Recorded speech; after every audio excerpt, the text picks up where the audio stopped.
Hello दोस्तों, स्वागत है आपका अपने चैनल माइंड शापर्स पर।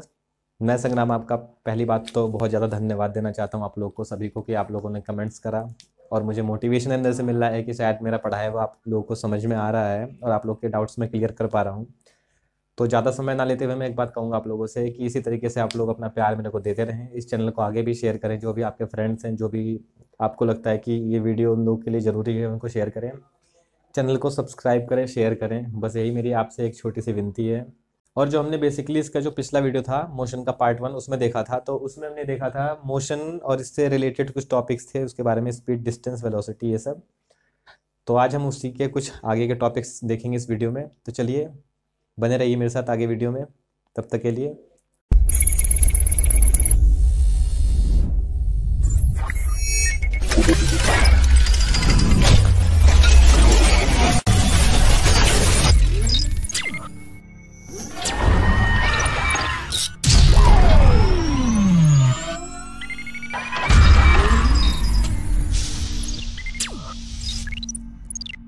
हाँ तो दोस्तों, जैसे हम मोशन के बारे में देख चुके थे कल, तो आज इससे रिलेटेड कुछ ऐसे टॉपिक्स हैं जो हमारा आगे आने वाला है और आपके सिलेबस का बहुत ज़्यादा इंपॉर्टेंट है। आपसे एक बात और भी कहूँगा, ये वीडियो ऐसा नहीं कि मैंने अगर इसके टॉपिक में क्लास 9th लिखा है, ये 6th 7th 8th के लिए भी ये वीडियो काफ़ी इंपॉर्टेंट है। उनके लिए भी इसमें के कुछ ना कुछ टॉपिक वो पहले से क्लास में देखते आते हैं, मोशन से जुड़े हुए कुछ ना कुछ उनके पास ये टॉपिक्स आए हुए हैं। तो ऐसा नहीं कि 9th क्लास के लिए लिखा तो आप खाली 9th क्लास वाली देखिए। कई बार हम 9 से आगे भी जाते हैं तो हमारे कुछ डाउट्स यहाँ पे क्लियर नहीं हो पाते हैं। तो बेसिकली ये वीडियो सबके लिए यूज़फुल है, लेकिन क्लास 9th का ये मेन सिलेबस है, इसलिए मैंने चैनल पे इसको बनाने ज़रूरी समझा कि कुछ टॉपिक्स हमारे ऐसे होते हैं कि जो हायर क्लास तक हमारे को क्लियर नहीं हो पाते हैं। चलिए देखते हैं अपने टॉपिक्स। तो मैं आप लोग को बेसिकली इसके टाइप्स बताता हूँ, इसके मोशन के टाइप्स बताता हूँ, इसके प्रकार क्या क्या हैं, मोशन के टाइप्स क्या क्या हैं। तो आप सबने देखा होगा, सबने सुना होगा ट्रांसलेटरी मोशन के बारे में। ट्रांसलेटरी मोशन सबने सुना होगा, उसको हिंदी में हम लोग बोलते हैं स्थानांतरीय गति।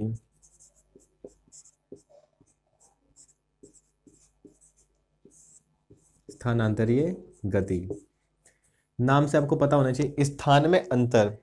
ट्रांसलेटरी जैसे बेसिकली आप लोग समझिए, मैंने बोला है ये डस्टर यहाँ पर है अभी पोजीशन ए पर, मैं कुछ टाइम के बाद इसको यहाँ कर देता हूँ, पोजीशन बी पर पहुँच गया, वहीं पर पड़ा हुआ है।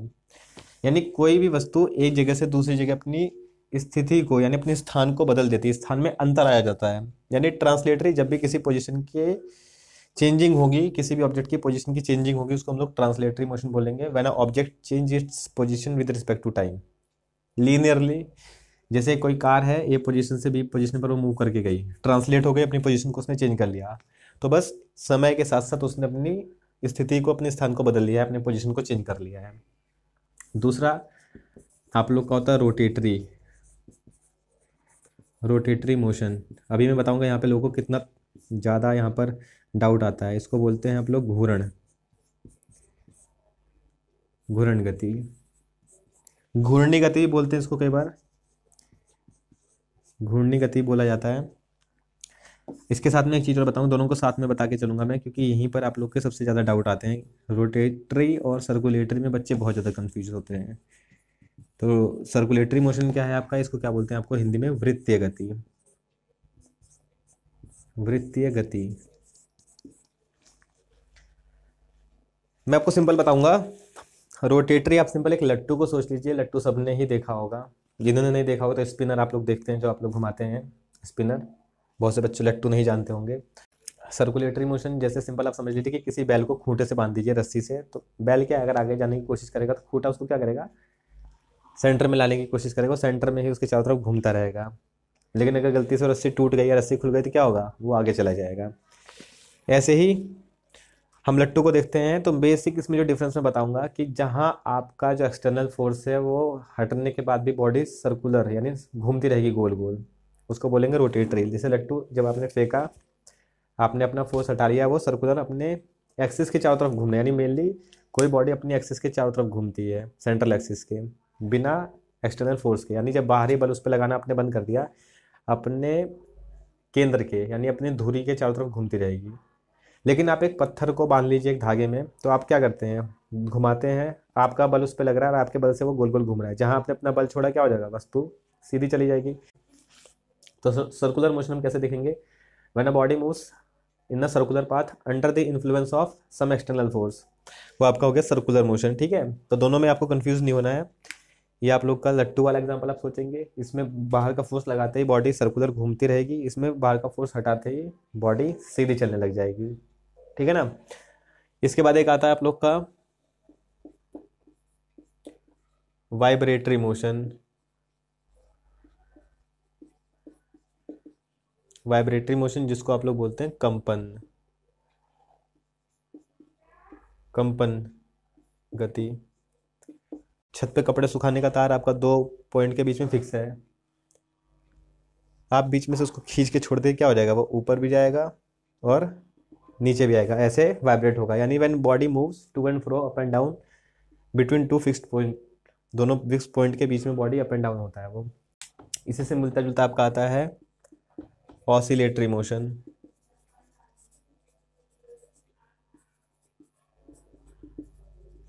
उसको बोलते हैं आप लोग दोलन गति। क्या बोलते हैं आप लोग उसको, दोलन गति। दोलन क्या है, जैसे एग्जांपल समझ लीजिए, ये घड़ी का पेंडुलम आप देखते हैं, मान लीजिए फिक्स है ऊपर, और ये कैसे हिलता है, एक फिक्स पॉइंट पर आपका ये आगे पीछे हो रहा है। इसमें दोनों जगह पर फिक्स था, उसके आगे पीछे हो रहा है, यहाँ पे एक फिक्स पॉइंट है, दोलन कर रहा है घड़ी का पेंडुलम, उसे बोलते हैं दोलन गति, oscillatory motion. When body moves to and fro from a fixed point, एक फिक्स्ड पॉइंट से बॉडी आगे पीछे जा रही है, फिक्स्ड पॉइंट से वो बॉडी आगे पीछे हो रही है, टू एंड फ्रो हो रही है, उसको बोलेंगे आप लोग ऑसिलेटरी मोशन, यानी दोलन गति। उम्मीद करता हूँ यहाँ तक के सारे टाइप्स ऑफ मोशन समझ में आ गए होंगे। इससे आगे देखते हैं हम लोग। अब देखते हैं अगला टॉपिक, जिसको आप लोग बोलते हैं स्पीड, हिंदी में बोलते हैं इसको चाल, इसको बोलते हैं चाल। अब इनके टाइप्स क्या हैं, इसके क्या, आप किसी का देख लीजिए, स्पीड का देख लीजिए। आप स्पीड को डिस्टेंस से डिनोट करते थे कि डिस्टेंस पर यूनिट टाइम, जब वस्तु की दूरी दिए गए समय में जो तय करता है उसे बोलते हैं distance upon time. When body moves a particular distance in a particular time, it's called its speed. जब वस्तु कुछ दी गई दूरी दिए गए समय में तय कर लेती है, वो वस्तु की चाल होती है। ऐसे ही आपका जो टॉपिक है उसमें इसके टाइप्स क्या होते हैं, यूनिफॉर्म स्पीड और एक नॉन यूनिफॉर्म स्पीड।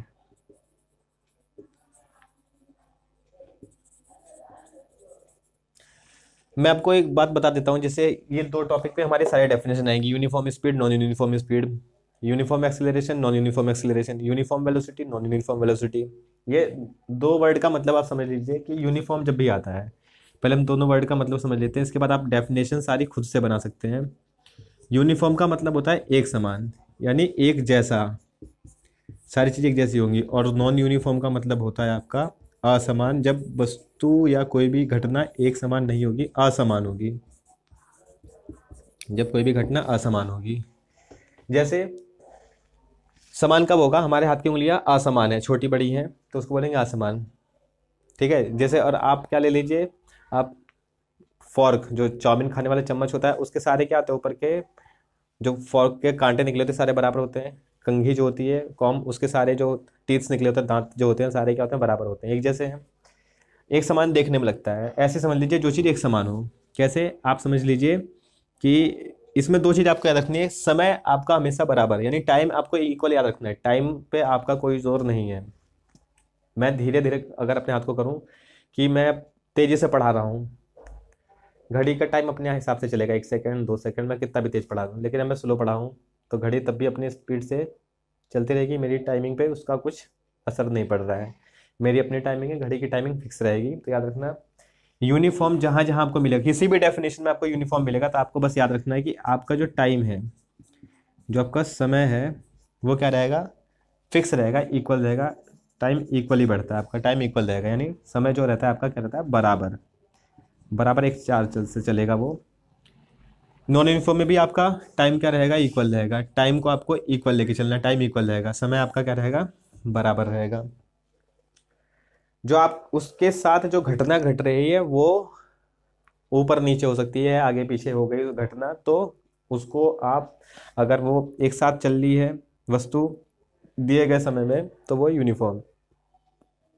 लेकिन अगर वही वस्तु आपकी अलग अलग तरीके से चलती है तो उसको आप क्या बोलेंगे, नॉन यूनिफॉर्म बोलेंगे। जैसे हम समझते हैं यूनिफॉर्म स्पीड को, बस आपको दो वर्ड याद रखना है, क्या, यूनिफॉर्म होगा तो एक समान, नॉन यूनिफॉर्म होगा तो असमान।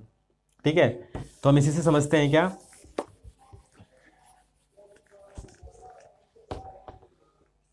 तो हम इसी से समझते हैं अब कैसे, यूनिफॉर्म स्पीड अगर होगा क्या होगा, एक समान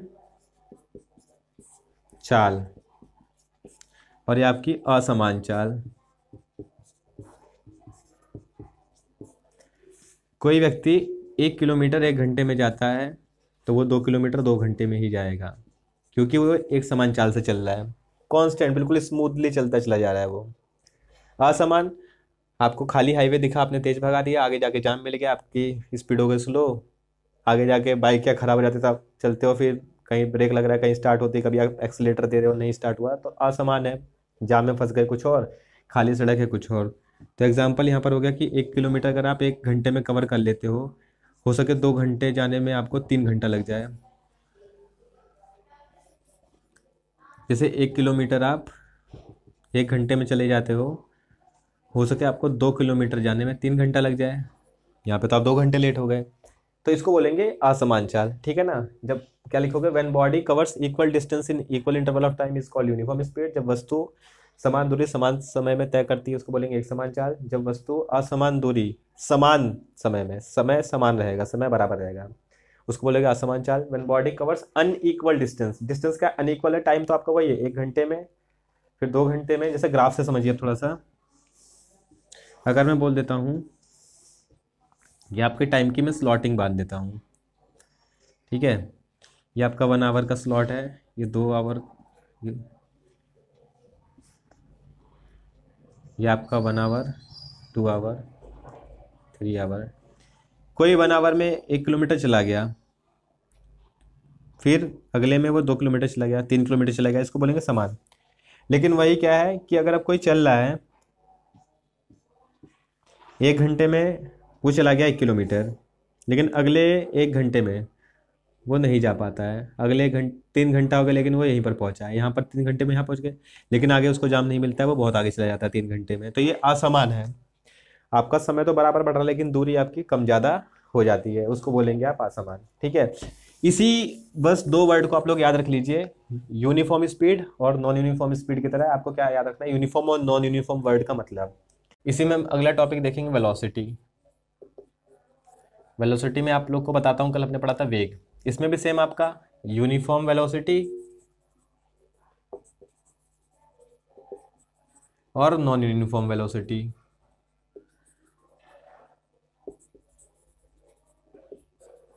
क्या हो जाएगा, यूनिफॉर्म वेलोसिटी एक समान वेग, एक समान वेग, और ये हो जाएगा आपका असमान वेग। फिर हिसाब से मैं बोलता हूं, वेग हमने क्या पढ़ा था कल, वेग की डेफिनेशन में पढ़ी थी displacement upon time. Displacement upon time, यानी डिस्प्लेसमेंट हमने क्या पढ़ा था, विस्थापन, विस्थापन बटे समय। वहां दूरी चली थी आपने, यहां पर आप क्या चल रहे हो, विस्थापन। दूरी मैंने बताया था आपकी कैसी भी हो सकती है, लेकिन विस्थापन एक दी गई दिशा में होगा। वेलोसिटी आपकी एक दी गई दिशा में होता है कि इस दिशा में, लेकिन स्पीड की कोई दिशा नहीं होती, स्पीड कहीं भी हो सकती है, लेकिन वेलोसिटी हमेशा एक दिशा में होती है, इस दिशा में। इस दिशा में ट्रेन आपकी क्या हुआ, दिल्ली को गई, तो उसकी वेलोसिटी थी। स्पीड आप मार्केट से घर आए, आप अलग अलग स्पीड पर आए होंगे। ठीक है, तो एक समान क्या लिखेंगे, when body covers equal displacement in equal interval of time. जब वस्तु बराबर विस्थापन समान दूरी में तय करता है उसको बोलेंगे क्या, समान वेग। नॉन यूनिफॉर्म वेलोसिटी में when body covers unequal distance की जगह आप क्या कर देंगे, डिस्प्लेसमेंट कर देंगे। When body covers unequal displacement in equal interval of time, जब वस्तु असमान विस्थापन समान समय में, बस वही समान असमान का अंतर है, बाकी आप सब कर लेंगे। सेम इसी तरीके से आप एक्सीलरेशन पे चलिए। एक्सीलरेशन हमने कल पढ़ा था त्वरण। त्वरण इसके डेफिनेशन में क्या बोला था, velocity upon time. Velocity upon time, यानी वेग बटे समय। ये आपका जो है एक्सेलरेशन का फॉर्मूला है। फिर से यहाँ पे आपका अगर ये यूनिफॉर्म पूछ ले, यूनिफॉर्म एक्सेलरेशन यानी एक समान त्वरण। फिर से आपको कुछ नहीं करना है, मैंने बोला है बस आपको यूनिफॉर्म वर्ड का मतलब याद रखना है। दूसरा आपको बोल देगा non uniform, non uniform acceleration यानी असमान, असमान त्वरण। यूनिफॉर्म एक समान समय है, और क्या होगा वेलोसिटी, यानी when body covers with equal velocity in a predefined equal time, when body moves with equal velocity in equal interval of time, when body covers equal velocity या when body moves with equal velocity in equal interval of time. Uniform acceleration when body moves with unequal velocity या changed velocity in equal interval of time is known as non uniform acceleration. एक समान त्वरण, जब वस्तु एक समान वेग से समान समय में चलेगा उसको क्या बोलेंगे आप, उसका समान त्वरण, एक समान त्वरण। और असमान त्वरण जब वस्तु का वेग एक समान नहीं होगा, जब वस्तु असमान वेग से या जब वस्तु अलग अलग वेग से समान समय में अपना जो है वेग बदलता है तो उसको क्या बोलेंगे आप, असमान त्वरण। ठीक है ना, वस्तु का वेग असमान होगा लेकिन समय आपका क्या रहेगा, समान रहेगा, उसको क्या बोलेंगे आप लोग, असमान त्वरण। ठीक है, यहां से याद रखना है। वेलोसिटी एक्सेलरेशन में सिंपल आप समझ लीजिए कि आपकी वेलोसिटी और एक्सेलरेशन में आप ऐसे समझिए, आप वेलोसिटी से जा रहे थे, ये आपकी वेलोसिटी है। एक्सेलरेशन क्या होता है, ये आए और ये चले गए, ये एक्सेलरेशन था इनका। ये आए और आपके साथ थे लेकिन इन्होंने अपना एक्सेलरेशन करा और चले गए, इन्होंने अपने वेग में बढ़ोतरी कर दी, इन्होंने अपने वेलोसिटी में इंक्रीज कर दिया, अपनी वेलोसिटी को इन्होंने इंक्रीज कर दिया, तो ये हो जाता है एक्सेलरेशन। ठीक है ना, ये थे आपके, बस कुछ भी डेफिनेशन आती है, यूनिफॉर्म नॉन यूनिफॉर्म, बस चीज़ याद रखनी है क्या, समान समय होगा आपका और वो घटना समान होगी यूनिफॉर्म में। नॉन यूनिफॉर्म में आपका क्या रखना है, आपका समय समान रहेगा लेकिन वो घटना जो भी घट रही है वो असामान्य रहेगी। समय पे आपको कोई जोर नहीं है, बस याद रखना ये। आप कोई भी डेफिनेशन आगे भी चल के आपको कुछ भी डेफिनेशन यूनिफॉर्म नॉन यूनिफॉर्म से मिलती है, बस ये याद रखना है कहीं भी किसी टॉपिक पे, बस ये याद रखना है। ठीक है, उम्मीद करता हूँ यहाँ तक आपको क्लियर हो चुका होगा सारा टॉपिक। आगे देखते हैं कुछ टॉपिक। अब एक्सेलरेशन हमने पढ़ लिया, एक टॉपिक और होता है हमारा, वो आप लोगों ने पढ़ा होगा रिटार्डेशन। रिटार्डेशन जिसको हम बोलते हैं मंदता, मंदता, मंद यानी कम पड़ जाना। एक्सलेट तो आप कर रहे हो लेकिन आप अचानक से आप बहुत स्पीड में जा रहे हो, सामने कुत्ता आ जाए आपके, क्या करोगे, ब्रेक लगाओगे, अचानक से आपकी स्पीड क्या हो गई, कम हो गई। जाम आ जाए, आपने कम कर दिया। ट्रैफिक में आप क्या करते हो, अपनी स्पीड को, जैसे देखते हो ट्रैफिक सामने रेड लाइट दिखती है पीछे वाली गाड़ियों की, सामने रेड लाइट दिखती है आपको आगे वाली गाड़ियों की, जैसे लाइट जलती है रेड लाइट, आपने क्या करते हो, स्पीड को कम करते हो बड़ी तेजी से, नहीं कि आप धीरे धीरे ब्रेक लगाते हो भाई ले जाके ठोक देते हैं, नहीं, आप क्या करते हो बड़ी तेजी से अपनी स्पीड, जैसे आपने बड़ी तेजी से बढ़ाई थी, बड़ी तेजी से आपकी स्पीड घटती है, उसको बोलते हैं मंदता। Retardation, decrease in the acceleration या नेगेटिव एक्सेलरेशन। जैसे आप एक्सेलरेट करते हो ना, अभी आप जा रहे थे ये वेलोसिटी से जा रहे, जैसे स्टंट करते हैं, एक भाई साहब अपना आराम से जा रहे हैं, सामने से एक लड़का आया पीछे से, वो देख रहा है ये तो आराम से जा रहा है, लड़की बैठी है बाइक पे, एक टशन मारने के लिए आएंगे, अपना एक्सीलेटर देंगे, एक्सीलेट करते हुए चले गए। आगे पड़े हैं क्या है वो आपको नहीं पता, बेचारा पड़ा होता है, हमने देखा है स्टंटबाजी करने वाले तो बेचारे पड़े हुए मिलते हैं। अब रिटार्डेशन में क्या है, जा रहे हैं, आप गए, आप इस स्पीड से जा रहे हैं, ये बड़े एक्सीलरेशन में जा रहे थे, सामने ट्रैफिक आया, इन्होंने तो ब्रेक लगा लिया अपना, ये ब्रेक नहीं लगा पाए, दे के चले गए। तो रिटार्डेशन क्या है, ब्रेक लगाना।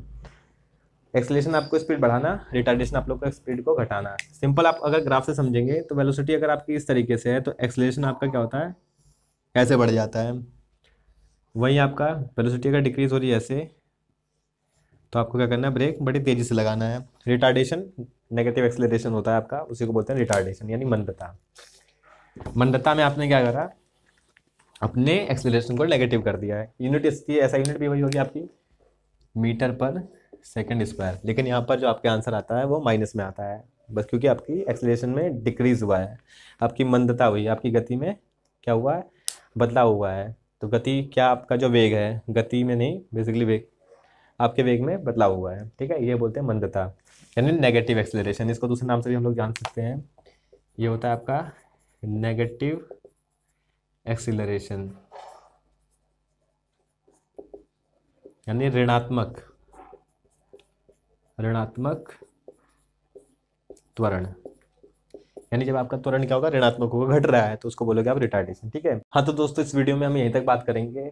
आशा करता हूँ कि जो मैंने आज पढ़ाया होगा आप लोग को समझ में आया होगा। बस आप अपना इसी तरह से प्यार मुझे देते रहिए, आप सपोर्ट करते रहिए, और चैनल आके आपको ऐसी अच्छी अच्छी चीज़ें ला के देता रहेगा, और मैं आपके डाउट ऐसे ही क्लियर करता जाऊँगा, चाहे वो हिंदी में हो चाहे इंग्लिश में हो। एक बात आपसे क्या कह रहा हूँ मैं, ये वीडियो 9th क्लास के बच्चों के लिए है, लेकिन 6, 7, 8 वाले भी इस वीडियो को देखें, अपर क्लास वाले भी इसको देखें, और जो इस वीडियो पे पहली बार आ रहा है वो पीछे के डाउट्स जो आपके हैं वो पिछली वीडियो में आप जाके देख सकते हैं। मिलते हैं इसके नेक्स्ट टॉपिक में अगली वीडियो में।